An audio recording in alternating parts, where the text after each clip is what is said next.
जी असीं इन वक्त भिटशाह भरसा खंडू स्टॉप ते काज़ियाबाद कॉलोनी में मौजूद आहियूं।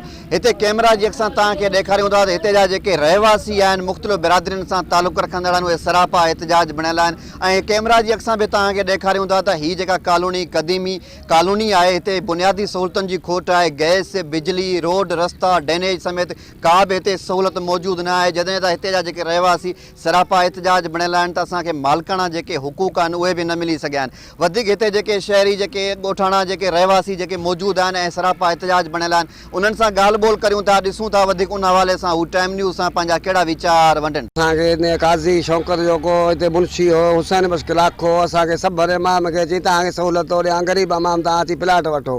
असांखां प्लाट ईअं करे प्लाट सभिनि खे ॾिनई 200-250 माण्हू आहिनि हूअं त अञा प्लाट पिया आहिनि इलाही माण्हुनि जा, पर उन्हनि खे अॼु ताईं न खातो मिलियो आहे न रोड रस्तो मिलियो आहे न असांखे पंहिंजा हक़ मिलिया आहिनि। नाजाइज़ी पियो करे वञे। उते वञूं था काज़ी शौकत निकिरे कोन थो। उते वरी चए थो वञी तनवीर खे मूं चई छॾियो आहे मेमण खे वकील आहे उते उन खे चई छॾियो त उते वञूं था। तनवीर चए थो मूंखे फोटो कापी कोन असां ग़रीबनि सां ज़ुल्म थिए थो थिए। परेशानी आहे हिते असांखे न निकाली आहे ना को असांजो को माना त रोड आहे ना को लाइट आहे ऐं वॾी ॻाल्हि त इहो आहे त असांजो प्लाट वरितल आहिनि उन में खाता असांखे कोन था मिलनि।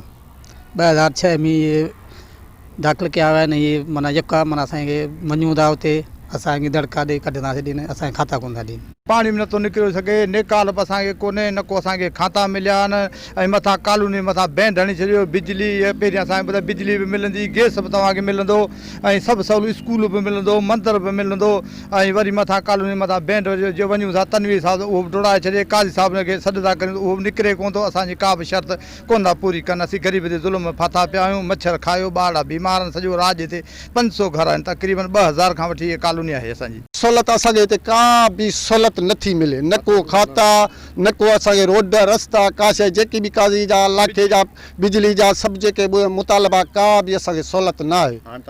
असांजे मुतालबा जेके असांखे हुन मुतालबो कहिड़ा असांखे माना असांखे ॾे मुताबला सभु असांखे ॾे सम्झे न। पाण सभु कुझु हिते ॾिठो आहे त छा आहे कुझु कोन्हे। बरसाति अचे थो चेल जेतिरो पाणी असीं निकिरी नथा सघूं। खाते नाले वञी त सभु कोन चवंदा असीं कामरेटो असांखे पैसा न ज़्यादा खपनि।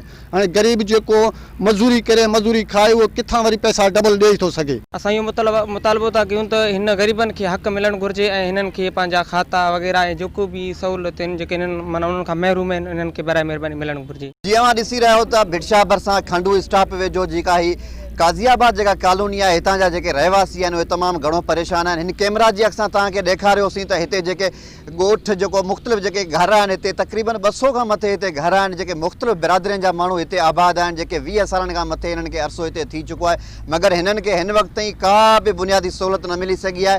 एतिरे हद ताईं जो हिननि खे मालिकाना हक़ूक़ बि न मिली सघिया आहिनि। हाणे हितां जे रहवासियुनि जो इहो मुतालबो आहे त फौरी तौर ते हुकूमत ऐं हितां जी इंतिज़ामिया नोटिस वठे। हितां जा जेके चूंडियल नुमाइंदा आहिनि जेके वोट वठी था वञनि उहे बि नोटिस वठनि ऐं हिननि खे मालिकाना हक़ बि ॾियारिया वञनि। जॾहिं त हिन कॉलोनी जेका पुराणी ऐं क़दीम कॉलोनी आहे इन में बुनियादी जेके सहूलियतूं आहिनि उहे बि फराहम कयूं वञनि। हिते जेके शहरी मौजूदु हुआ ॻोठाणा उन्हनि जूं ॻाल्हियूं तव्हां ॿुधियूं। उन्हनि टाइम न्यूज़ सां पंहिंजा वीचार वंडिया। कैमरामैन निसार मंगरियो सां गॾु रजब अली बोज़दार, टाइम न्यूज़, भिटशाह।